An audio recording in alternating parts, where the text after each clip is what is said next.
ég gerði ýmislegt til að undirbúa þennan dag og búin að lesa samfélagsmiðla og skoða ósköp. Meðal annars setti ég upp svona takkvef sem þið tíki kannski við bara á eftir. Og sett upp þá hvað sem að gera í dag.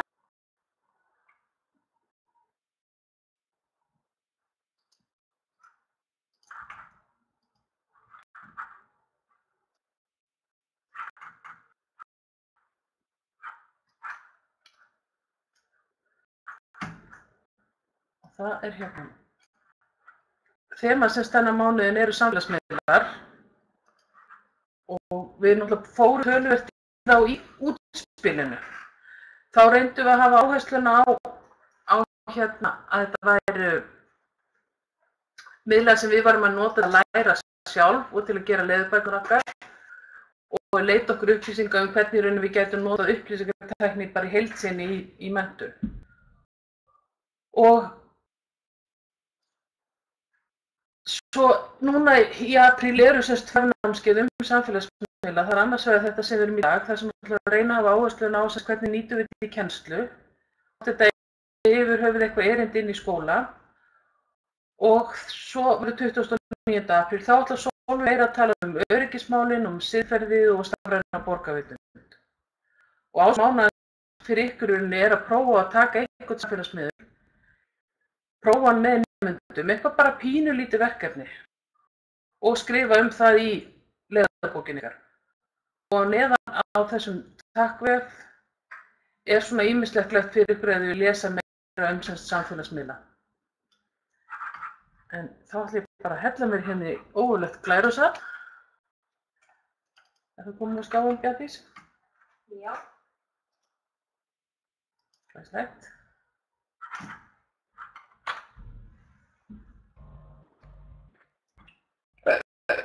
Það er í rauninni ef maður les það sem fólk hefur verið að skrifa samfélagsmiðla, þá er það svo mismunandi hvernig fólk er að flokka þetta.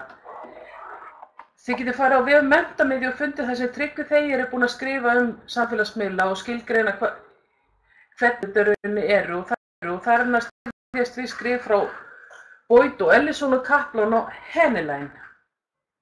Það sem þetta er flokkað í samfélagsmyndandi miðla, samfélagsleg stuðningsmiðlar og samfélagsleg tækni. Það skiptir kannski engu máli fyrir okkur hvernig þetta er, en það er samt ágætt að muninum upp á það þegar maður fer að velja sér miðil til að nota með nemendum, eftir hvað maður vill þessu að gera og hvernig miðlarnir eiga að virka. Samfélagsmyndandi miðlarnir, Twitter og Pinterest, þar sem maður fylgir einhverju fólki eða einhverju viðfangsefnum og efni frá þeim kemur í fréttaveitunni hjá þér. Og þetta er raunin svona fréttaveita með einstefnu. Ekki þannig að það sé báðar áttir, Twitter sífellt að þróast og Pinterest líka, þannig að það er orðið miklu meiri samskipti á þessum miðlum. En þeir eru samt mest ópersónuleg. Áfinningsmiðlar, það er meira í kringum samfélag sem eru fyrir og líkjast miklu meira raunverulegum tengslanetum. Já. Nei, ekki segja þessir fræðimenn, þannig við skulum, Sólveig er að spyrja hvort það sé ekki óeðlilegt að nota hugtakið samfélagsmyndandi, að það sem gerist oft á þessum miðlum er að maður kynnist fólki. Eins og í gegnum Twitter, þegar við höfum verið í menntaspjalli, þá hafa myndast net af fólki sem hefur sameiginleg áhugamál, er að vinni því sama og kynnist á hvort öðru, þannig að þeir mynda samfélag þó það sé einstefnum meira og minna. En aftur á móti samfélagslegu stuðningsmiðlarnir, þar eru þetta hópar sem við kannski þekkjum, þetta er fjölskyldan okkur samstarfsfólk og skólafélagar. Og þar samþykkir maður í rauninni að einhver fylgist með hvað er að gerast hjá mér. Ég get sagt þá nei, ég vil ekki að þú fylgist með mér og bara hunsa þá vinabeiðinni. En á Twitter og hinum sem eru meira einstefnu, þá hef ég ekki það að segja hverju fylgjast með hvað ég set þar inn.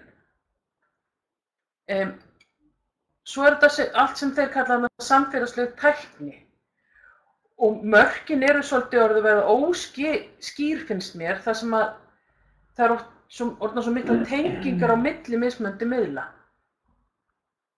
Til dæmis fréttaveitur og blöð á neti sem að leyfa semst að maður skrái sig inn í Facebook og taki þar þátt í einhverju samræðum. Og YouTube byrjaði rauninni bara sem miðl til þess að setja uppi efni og slideshare en svo myndast í kringum þetta samfélag. Það sem að maður jafnvel kynnist þeir sem maður er að vinna með. Við ætlum að prófa að gera smá æfingu núna og hugsa, eiga þessi miðlar og einhvern hátt heima í skólunum og nú ætlum ég að vona að þetta kerfi hrynji ekki allt á mann og spyrja hérna spurningum, svona fjölvalsspurningar. Og það var birtast á skjánum hjá okkur núna að möguleiki til þess að kjósa. Kom það Bjartís? Já. Og svo fundið það.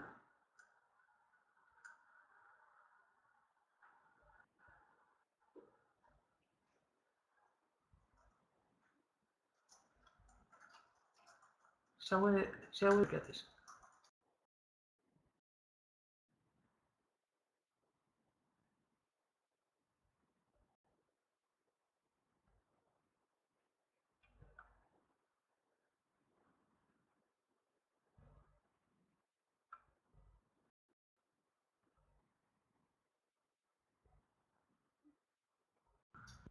Þetta kerfi greinilega ekki alveg að þola okkur því að ef þú nokkur eru búin að kjósa þá hrynur kerfi en ég sé samt þetta inn að það eru flestir svona á já, ekki viss og svo koma nokkur nei og einhver nei alls ekki.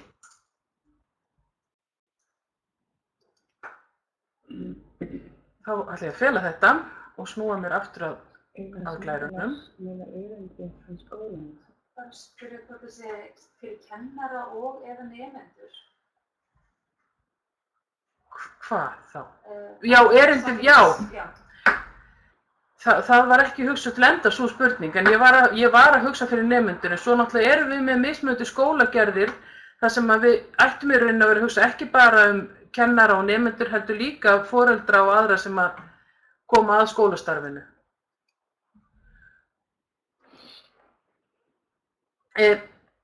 Nú ætla ég að prófa annan möguleika og horfa á þetta afturhrynja áður ég gefst upp og það er svipað poll nema þar ætla ég að skrifa sem sagt svar möguleikana. Ok.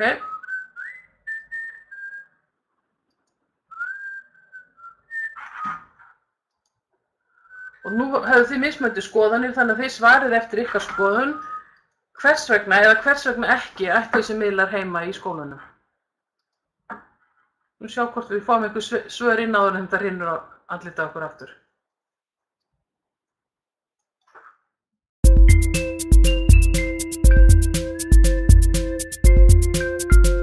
Ég sá þetta inn alls konar svör, já við eigum að nota það, veit ekki, það getur verið tímaþjófur.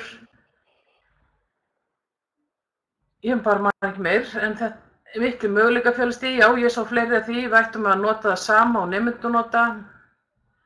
Gott fyrir kennarahópa. Það er valstikka vinstra megin á skjánum í iPad og það er átt að sjá aðra glugga sem að birtast. En skrifaðu bara svarið í spjallgluggan, Íris.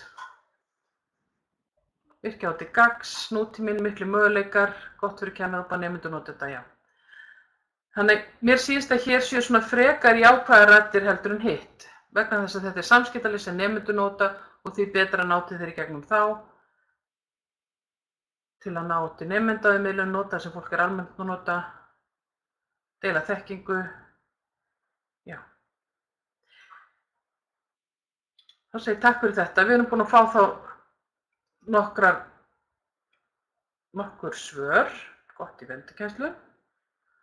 Og skulum snúa okkur að næsta máli. Þegar maður skoðar samfélagsmiðlana út frá öðru sjónarhorni, ekki hvort þau séu samfélagsmyndandi eða samfélög eða tæknilegi miðlar, þá hef ég alltaf horft á svona að þetta séu 5 gerðir, ekki 5 gerðir, heldur það séu 5 víddir eða 5 möguleikar hvers vegna þeir gætu átt erindin í skólana. Þá er það sem tækist til náms eða fyrir kennar og nemendur til að eiga samskipti og gefa upplýsingar. Það voru þannig hlutir sem þið nefndu flest núna áðan. Ykkur nefndi kennar og hópa líka, já, fyrir kennar og starfsfólk sem vettvangur fyrir samstarf og samvinnu. Við erum mikið búin að tala samfélagsmiðla sem tæki í endurmenntun og svo þessi almannatengsla hlutverk sem við komum aðeins á eftir. Þetta það sem við erum búin að eiga töluverð tíma í, að eins og samspil virkar þá erum við að búa okkur til tengslanet. Við erum að læra saman og kynnast fólki sem hefur áhuga á að nota upplýsingatækni í menntun og erum til þess að nota alls konar miðla. Og fræðin tala svolítið svona personal learning network, þar sem við erum í rauninni sjálf að búa okkur til net þar sem við ætlum að læra og velja okkur með hverjum ætlum að vinna og hvað við ætlum að gera. Og á miðlunum má oft finna mikinn félagslegan og faglega stuðning og þarna hef ég sett tengil í greinina hans Ingvar Hannas hvernig maður nota Twitter sem einstaklingsmiða endurmenntun. Almannatengslin, nú ég bara með háskóla hérna á Glærunni, en bæði grunnskólar og leikskólar hef ég heyrt eru með hérna svona síður og líka með Twitter-reikninga. Þar sem þeir eru í rauninni að birta sjálfa sig út á internetið.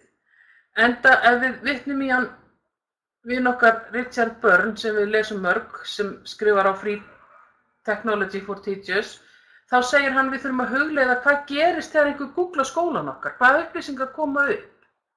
Kemur það eitthvað sem við skrifum og viljum hafa stjórn á, eða koma umsagnir og myndir frá einhverjum öðrum sem við höfum ekkert að segja.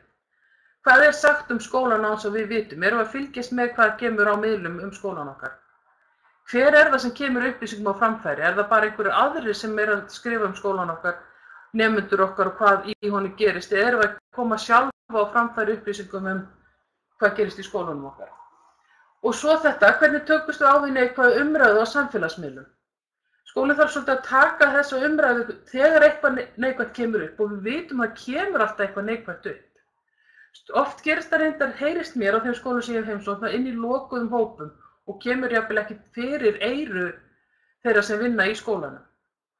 En ég vænti þess að Sólveig fari meira í svona öryggi og siðferði í hennar vefnámskeiði.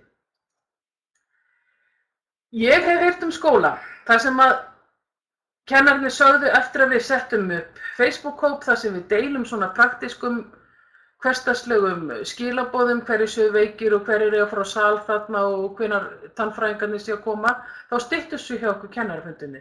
Þannig að það hægt að nota miðlana til þess að deila upplýsingum sem þarf ekkert að sitja og ræða saman. Þannig að samfélagsmiðlunum geta gegnt hlutverki þar. En ef við lítum á hvað sem sagt, nú náttúrulega óheimli mikið búið að skrifa samfélagsmiðla í skólastarfi og ef þið farið sjálf að googla þá finnið þið mjög mikið lesið. Ég var svolítið hrifin af þessum lista. Hann segir sem sagt ástæður, hvers vegna þurfa skólar að nýta samfélagsmiðla. Og þar finnst mér koma fyrir að gefa tækifæri að breyta kennslaháttum, að gera eitthvað aðeins öðruvísi heldur en við erum vön. Þeir líka auðvelda okkur að tengja sérfræðingum. Það bara með einu tísti hægt að hafa samband við rithöfunda, eðlisfræðinga, stjörnufræðinga, málfræðinga. Eða bara með tölvupósti, því að tölvupóstur líka samfélagsmiðl. Það líka tækifæri til þess að nota samfélagsmiðlana til að tengjast nemendum og foreldrum og þessu í því samfélagi þar sem við erum nú þegar. Við vitum að nemendur okkar nota samfélagsmiðla óhemmi mikið, ég ákvað að nota ekki tíman hér til þess að sýna ykkur tölur það, en við vitum til dæmis að það eru 90 og eitthvað % Íslendinga á Facebook. Og ég eflaust finna starfsfólk leikskólana það að ungu foreldrarnir eru bara eins og unglingarnir, þau nota samfélagsmiðla mjög mikið og það leið til þess að ná til þeirra.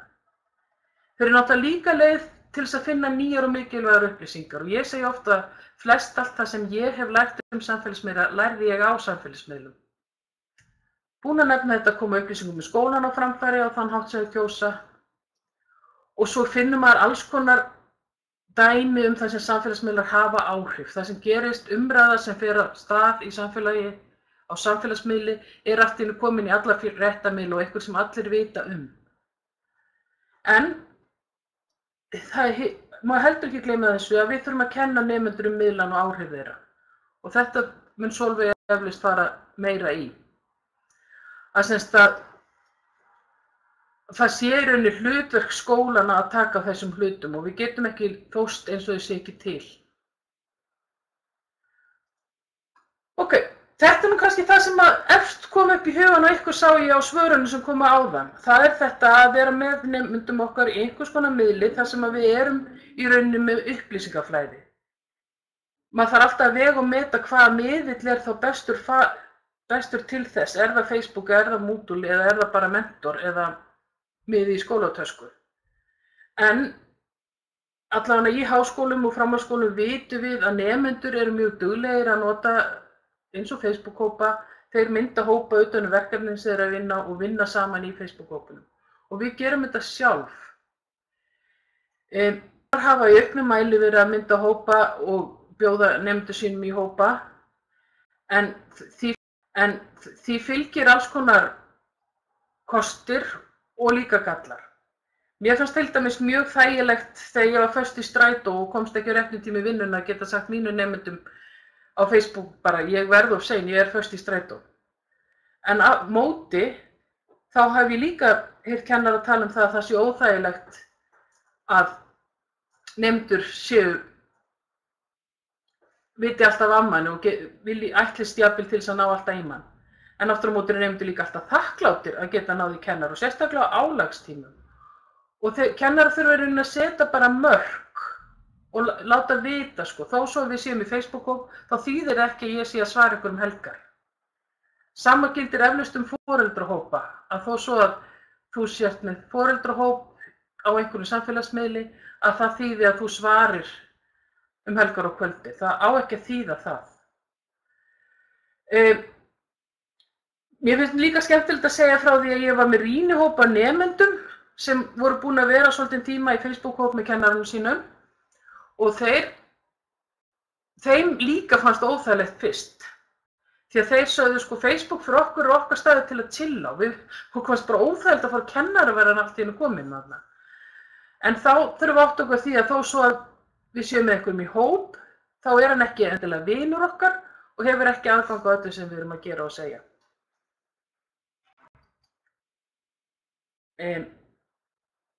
Svo þetta til umhugsunar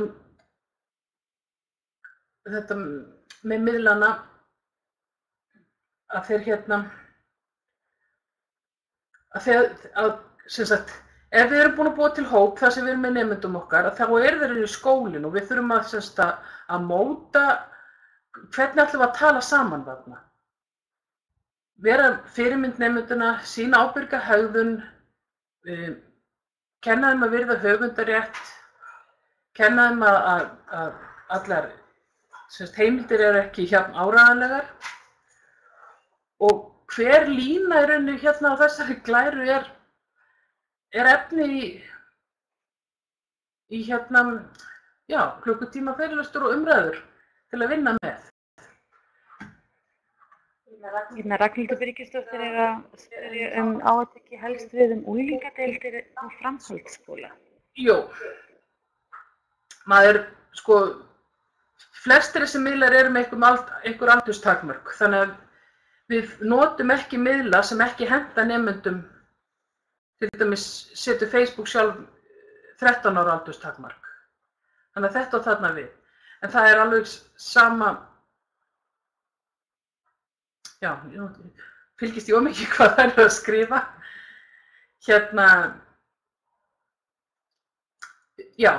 Við notum ekki þessa hópamiðla með yngri nemendum, myndi ég segja. Já, en foreldrahópar líka ágætt við leikskóla. Við höfum heitt slíkt og líka foreldrahópa í grunnskóla og þá með yngri nemendum.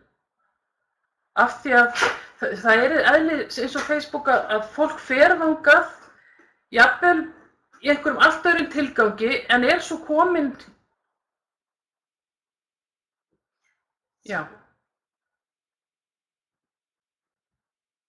Var þetta síðastliðinn föstudag? Já. Sólveig kemur til með að fara í þessu öryggisatriði. Ég ætla að fara nefnilega hratt hér í gegn og reyna meira að hugsa hvernig við notum þessa miðla í kennslu. og reyna að hugsa það sem tæki til náms. Ef maður missir sig of mikið öryggis og friðhelgi, þá kannski bara hoppa maður tilbaka og hættir við að vilja nota það. Nemendur á miðstigi nota talsvert Facebook, Snap og Instagram, segir Hjálmar Bogi, verum ekki barnalega lokum augum fyrir því og því ekki nýta, já. Það eitthvað sem hver kennari og skóli þar eru eiga við sig hvort við séum að nota þessa miðla. Ef að við getum ekki til dæmis sagt nemendum að nota það og þá þarf maður alltaf að huga þessum jafnræði og hvort það sé besti miðillinn þá og hvort það sé þá eitthvað hægt að nota annan miðil sem að krefst þess ekki að þau séu með lokaða reikninga og innskráningar. Já, jafnvel börn í öðrum og þriðja bekk segir þessi. Anna María. Þá kannski það sem við glæpum og doppnum út á skjá. Ja? Ok. Segum við skrif.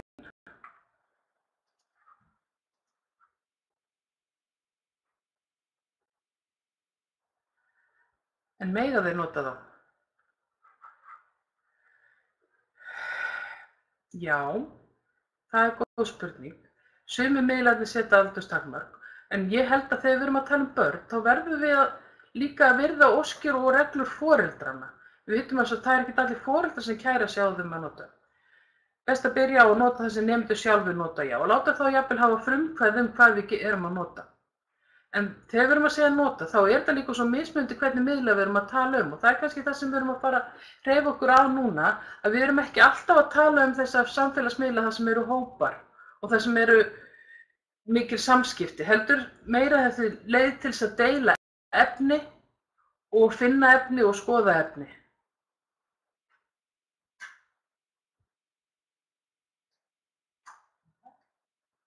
Já. Þorberg segir hún hefur séð flott verkefni í frístundin þar sem krakkarnir fá það hlutverk að ritsteyra, Twitter, Instagram eða Facebook reikning fyrir frístundabatterið, fá það aðgang frístundunar og þá trúlega sá fullorðni líka með aðgang og þá getur fylgst með hvernig gengur og leiðbeint þá og kennt ábyrga umgengni. Já. Alveg rétt, Margrét Þóra. Við eigum líka að kenna netöryggi og virða aldurstakmark. Það er það sem ég var að segja með Facebook til dæmis. En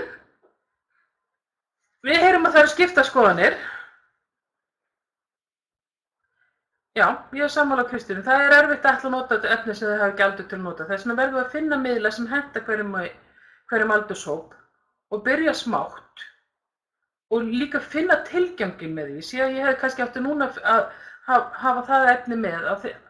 Alltaf þegar við erum að velja okkur verkfæri og upplýsingatækni þá þurfum við að hugsa hvað er það sem ég ætla að ná fram með þessu? Er þetta besta verkfærið?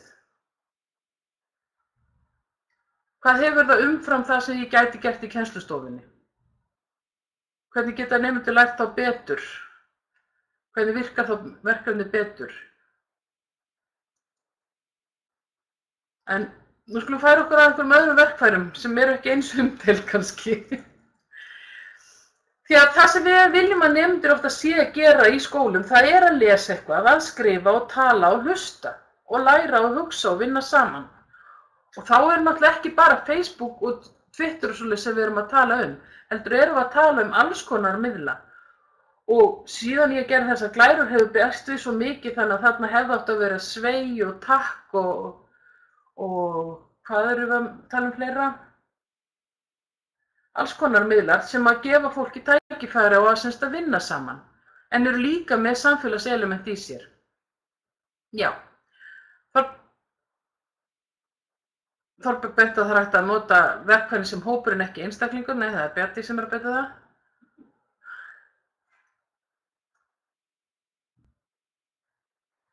Já.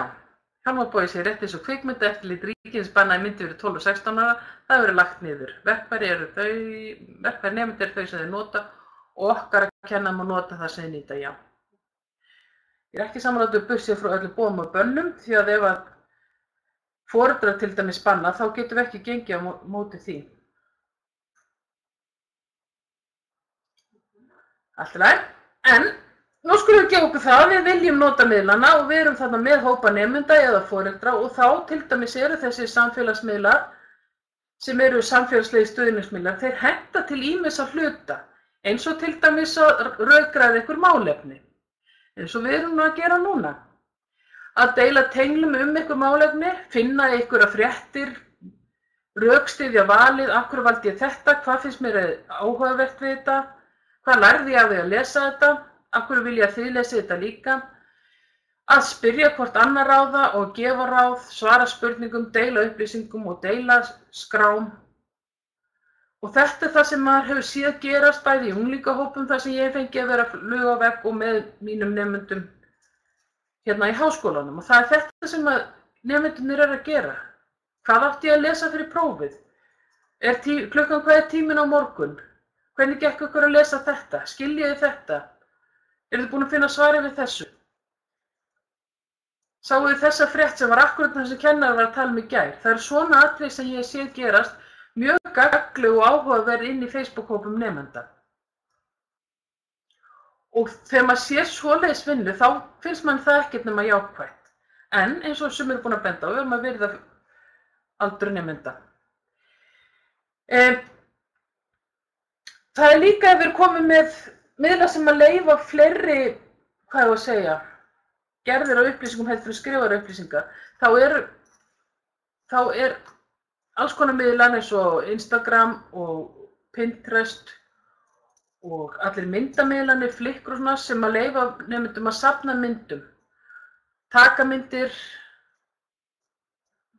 og sem tilheyrir þá kannski einhverju þema sem við erum að vinna með, safna myndum af fuglum eða flugum eða steinum eða taka myndir af atriðum úr Íslandssögunni, sviðsetja orrustur, það er bara hugmyndaflug okkar sem að stoppa okkur í hvernig við myndum geta nota miðla sem byggjast á myndum.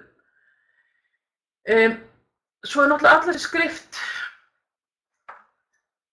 að skrifa einhverjar fréttir, skýrslur, upplýsingar, texta og ljóð. Margir þessara miðla virka vel til þess og að birta vinnu, til dæmis myndir, veggspjöld, hljóðskrár, myndbönd og tímarit.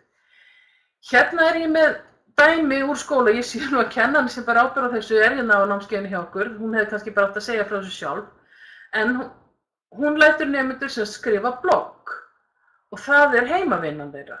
Þau gera sem sagt skýrslu hvað þau eru búin að vera að gera í skólanum, þau safna saman fréttum sem þetta er náttúrufræðikennari sem tengist náttúrufræðinni og setja þetta allt á bloggið sitt. En það sem er svo skemmtilegt að einn nemandi það sagði mér, það er engin heimavinna, við eigum bara að skrifa blogg, en samt ef maður lítur á bloggið þeirra, þá er þetta sko aldeilis heimavinna, því að þau alveg sökkva sér niður í viðfangsefnið. Og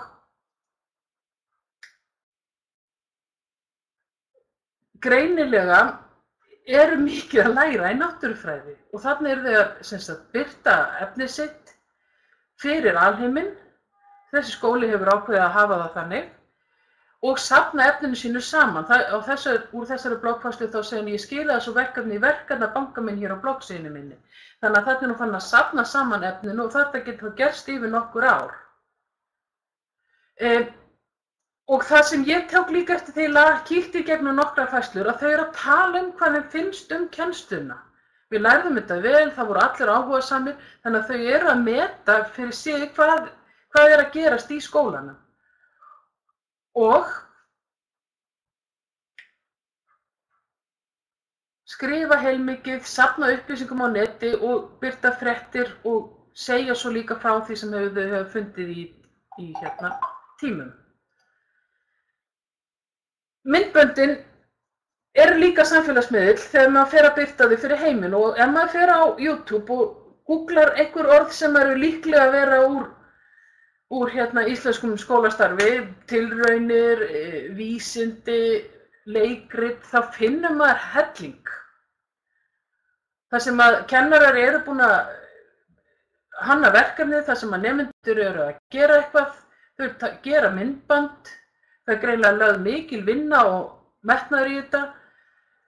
Þau eru að leika aðstæður, ég sá eitt myndband þar sem þau voru að hlaupa með heimatilbúin sverð og voru að leika eitthvað á Íslendingasögunum. Ég hef séð upplestur Ég sé töluvert mikið af svona hikmyndum sem tengjast á einhverju annarri vinnu og sem bara liggur eins og heilu heimildarmyndir og maður sér að nemendur hafa sökkt sér virkilega niður í þessu og þegar það er búið að sökkva sér niður í eitthvað svona viðfangsefni þá er gaman að geta birt þetta og sýnt þetta öllum heiminum og þá náttúrulega sérstaklega þeir sem standa að nemendum, foreldrum og ömmum og öfum og ættingjum.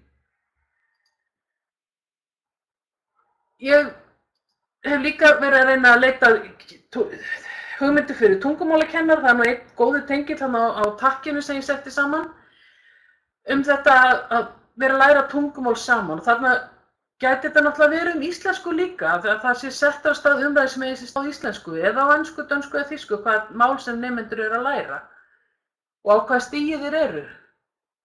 Og þetta getur verið miðill þessna bara eins og við vorum að með útspilum Titanpad eða Google Docs, eitthvað þess að nemendur eru að skrifa og svara hvort öðru. Eða þýða saman.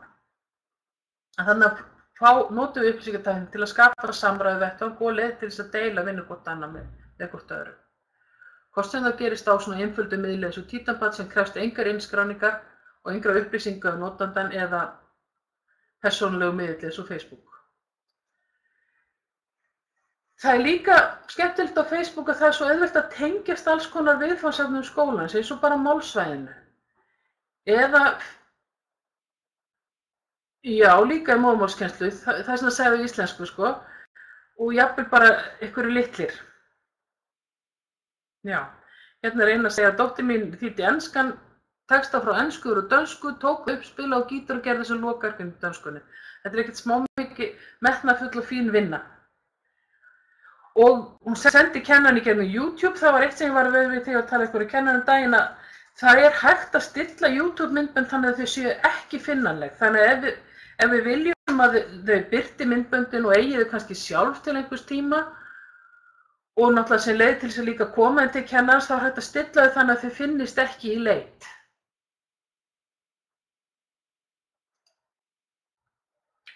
Svo í útspilinu fórum við náttúrulega í alls konar verkefni, þetta Takk og Sveigja, Storify og Tumblr og þetta, við erum líka búin að vera að deila í Facebook-hópnum eins og bara nemendaverkefni frá kennaranemum þar sem þeir eru búin að safna saman hérna upplýsingum hinn aðskildustu efni og þetta verður eins og heimildaverkefni með mismunandi miðlum, myndum, tenglum, myndböndum og texta allt í bland. Og það gæti verið hvað sem eða lönd eða ljóð eða vísindamenn eða óreglulega sagnir, lýðræði, stjórnskipulag eða efnahvörf. Það er bara hugmyndaflug okkar kennarana sem stoppar, já. Hér er kennari sem segir hún setur myndin á YouTube, unlisted og sendir þeim slóðina. Þannig að hún heldur utan að þeir þurfa ekki að stofna sér reikning og ég held í sjálfu sér að það sé góð vinnuregla. Nema nemendur sjöfnar það gamlir að þeir ráði vel við það sjálfur og vilji það jafnvel sjálfur frekar. Þannig að maður þarf alltaf svolítið að meta út frá sínum nemendahóp hvernig maður fer að gera hlutina. Það er eitt sem ég vildi minnast hérna á í lokin í þessar upptalningu mín að það eru wiki. Af því að ég sé töluvert að á erlendum síðum að kennari eru að láta nemendur skrifa saman í wiki en ég man hreinlega ekki eftir að hafa séð svoleiðis á íslensku. Af því að wiki eru svolítið sniðug. Þar sem að nemendur geta verið saman að vinna einhverju viðamiklu verkefni og geta sett þarna inn mikið og skipulagt eins og vefsíðu með undirsíðum og tenglum. Og nú ábyggilega segir einhver víst, ég er búin að gera wiki og það verður bara skemmtilegt að sjá þá tengla núna. Því að þau eru skemmtileg og hægt að hafa þau gangandi yfir lenga tíma. Já, hann er búið að benda okkur á Linoid og ThingLink eru líka góð forrit, já. Það eru töluvert mörg forritin góð til. En nú ætla ég svolítið að reyna á, já, við ætlum að hafa þetta í Google hérna, ekki spjallnöggan. Við ætlum að gera smá verkefni þar sem við ætlum að reyna á hugaflug ykkar að koma með nú eina góða kennsluhugmynd því að þó svo að það sé mikið skrifað um samfélagsmiðla þá eru kennsluhugmyndirnar ekki eins miklar eins og alls konar umræður þá. Þannig kemur eitt ekki Spaces. Bjarndís, þú ætlar að setja stóðuna fyrir okkur. Já. Já. Þar sem við ætlum að vinna. Og við skulum bæta við hvaða aldurshóp. Hérna, ég er búin að gera 4 hópa. Hvernig eigum við að skipta þeim? Við skulum segja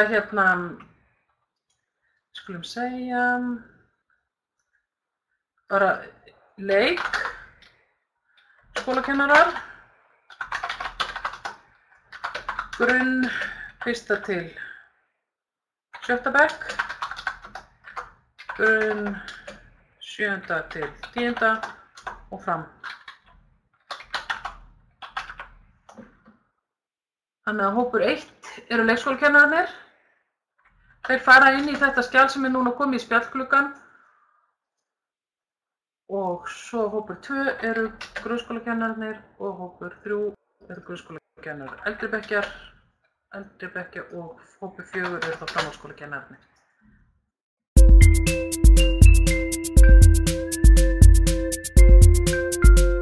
Nei, hljóðið er ekki dottið út, heldur erum við búin að setja okkur á silent á meðan þið eru að skrifa og við erum spenntar að fylgjast með. En ég held að við segjum þetta gott í bili, fullt af hugmyndum, svo tökum við þetta saman og setjum þetta inn í Facebook-hópinn og á hérna eftir. Þannig að við skulum bara samt aðeins bara kíkja yfir hérna. Hópur 2 voru... Svo verður þessi skjöl náttúrulega opin áfram. Já.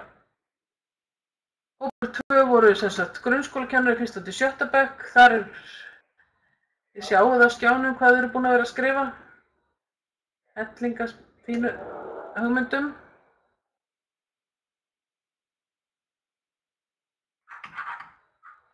Já, við skulum ekki kíkja meira á þetta, heldur halda áfram.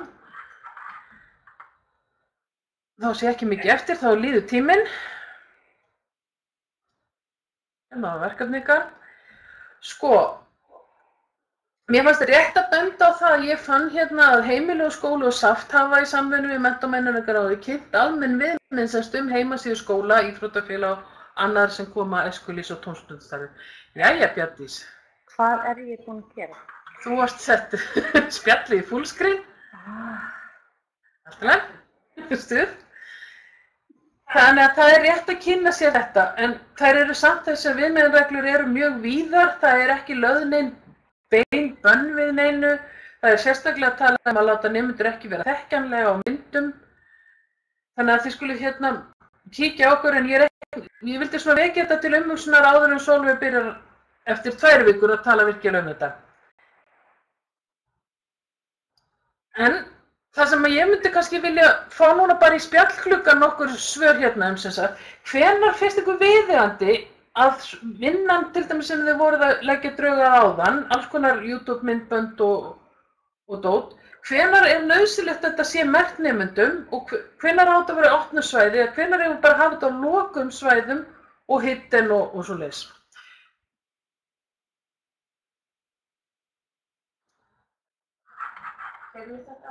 Þú gerir þetta aftur. Hendur þið bara núna í spjallgluggann.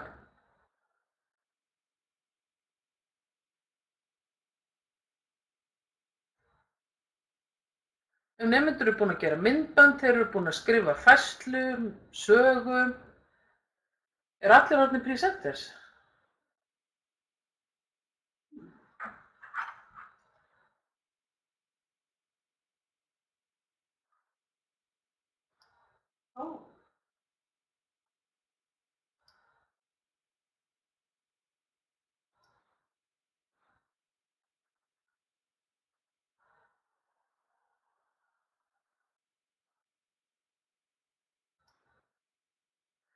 Er eftir verkefnið, já. Flesta heim á lokuðu svæði. Er ekki svolítið eftir hvað nefndur þið sjálfur? Jú.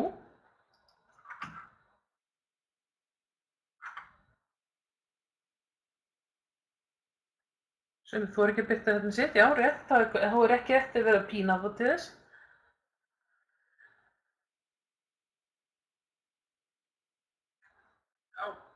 Þeir nefndur að geta mynd sem þau samþykkja megi byrta. Þeir eru aldrei nefnd á verkefnum, leyfa þeim að ráða. hafa læsingu,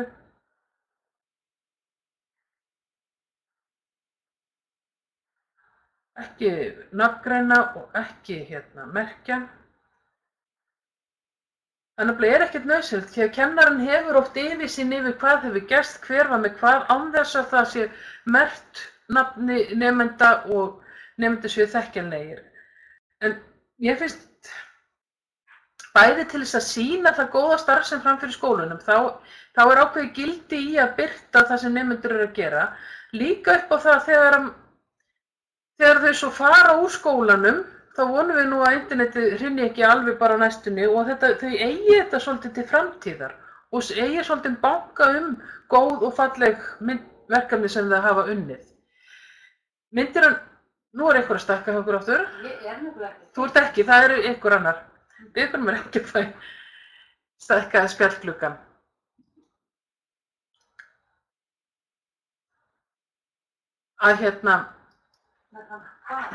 Já, ég ætlaði að minnka hana, þá gerði ég hætt, þannig að við erum allir. Já, við merkjum hópsins, segjum börnin. Það var einhver sem spurði myndir af nemendum. Viðmiðunarreglunar sem ég vísaði til áðan segja að nemendur eigi ekki vera þekkjanlegir. Það eigi frekar heima á lokuðum svæðum og það auðvitað hægt í hverjum skóla að hafa vefsvæði lokuð eða hafa Instagram-reikning falinn eða hafa þetta í lokuðum Facebook-hópum. Þó það samt alltaf með þeim formerkjum að við vitum að það sem fer út á internetið í rauninni kannski bara svolítið farið þangað. Reykjavíkurborg að setja reglur þetta í þessum töluðum orðum, já, það verður fróðlegt að sjá þær. Já, ég er þá til dæmis að tala heimasíður. En hver skóli þarf í rauninni að svo kemur Sólveig með fínt. En það erum við núna svolítið að klára og við veitum að hún kemur til með að fara ítarlega í þetta næst.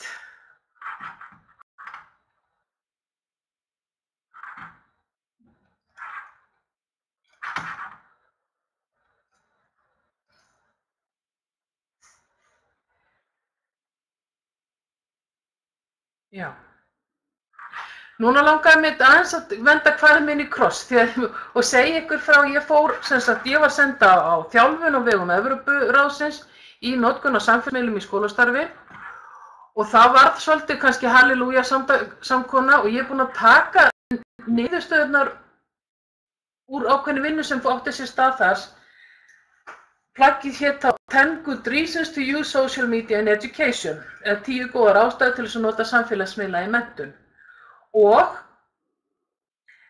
maður fann það svolítið að þarna var komið svolítið í annað samhengi það sem við búum við, því að þarna voru fólk frá flestum Evrópulöndum og voru svolítið önnur sjónarmið oft sem birtust til dæmis rétt okkar til þess að hafa, já, þjálfunni hét sem sagt notkun samfélagsmiðla til lýðræðis þátttöku.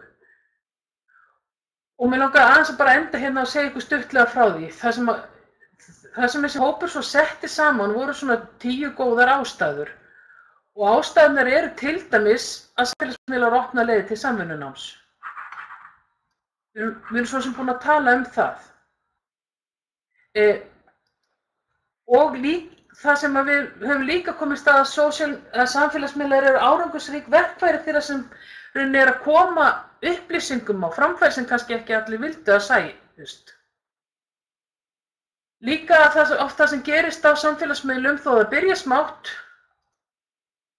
þá getur það enda stórt. Þannig að til dæmis ef þú byrjar smátt að segja hvað þú ert að gera, blogga í eigin nafni jafnvel, hvað þú lærir á samspili, þá getur orðið eitthvað stórkostlegu og góðu. Samfélagsmiðlar sem opna hug okkar, opna leiðir til betri skilnings og okkur sjálfum og öðrum. Reyndar alltaf hætta á samfélagsmiðlum og internetinu núna að maður býr í svo kallari filterbubble. Að það sem maður sér mest efni frá vinum manns og þeir sem eru sama sinnis. En ef maður hættir sig út fyrir það, þá sér maður oft alls konar önnur sjónarmið. Og það svolítið dýrmætt að geta séð hvað aðrir eru að reyna og lifa í heiminum. samfélagsmiðlar leyfa okkur að hugsa framtíðina. Þarna aðalega verið að hugsa þetta ef við erum að fylgjast með hvað að gerast í öðrum samfélögum. Hvernig öll þessi kerfi virka og hvernig með því að við getum talað saman í miðlum, hvernig getum við haft áhrif á það, hvernig getum við bætt það.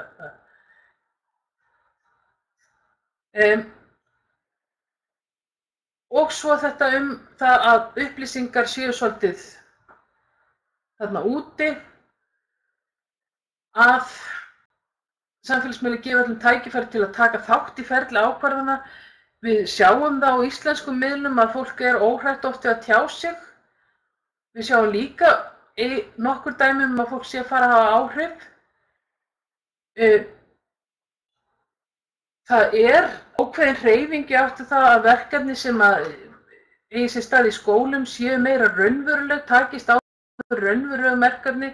Þau íslensku verkefni sem við aðalega séð hafa verið umhverfisvernd og flokka sorp, sem nú ekki mjög pólitísk, en samt þessum verkefni það sem verið að reyna að skapa nemendum tækifæri til þess að hafa áhrif á samfélagið og lífið í kringum sig. Og félagsnet og samfélagsmiðlum ganga þvert á hefðbundin valdatengsl, eða það sem þeir kölluðu vertical relationships. Það bara ef við horfum á myndina þarna til hliðar, þar sem að miðlunin frá kennarunum og til nemendana, þá breytist það með samfélagsmiðlum og maður sér það gerast bara í Facebook-hópum með nemendum. Að þeir fara að eiga samskipti sín á milli, þeir fara að tala námsefni, þeir fara að gefa önnur ráð, þeir svara á undan kennarunum, þannig að það breytist valdastrúktúrinn. Og samfélagsmiðlar fjölga þeim samfélögum sem við tilheyrum. Mér finnst ég bara persónulega að verða vör við það með því að vera á Twitter. Þá kynnist ég einhverju allt öðru fólki heldur en það sem ég umgengst daglega. Ég heyri önnur sjónarmið. Þannig að samfélagsmiðlar hafa áhrif og ef maður byggir nú í öðru samfélagi þá getum við haft allt önnur áhrif. Samfélagsmiðlar styðja við samvitund okkar. Það má náttúrulega ýmislegt segja þetta. En mér finnst áberandi á Facebook sérlega að hvað fólk mikið að deila efni náungan, svona þeir sem eru minni máttar og að reyna að nýta samfélagsmiðlana til þess að hafa áhrif á og aðstoða þá sem eru minni máttar. Og 10. ástæðan, samfélagsmiðlar skapa vernda umhverfi fyrir hvers skoðanaskipti. Ég þýddi þetta nú svona að þarna var það fyrir confrontation og það eru alls konar átök. Það sem við erum ekki sammála, en þessi hópur vildi meina það að samfélagsmiðlar opnuðu leiðir til þess að tala alls konar viðkvæm málefni án þess að vera komin í hár saman hvort fyrir framan annað.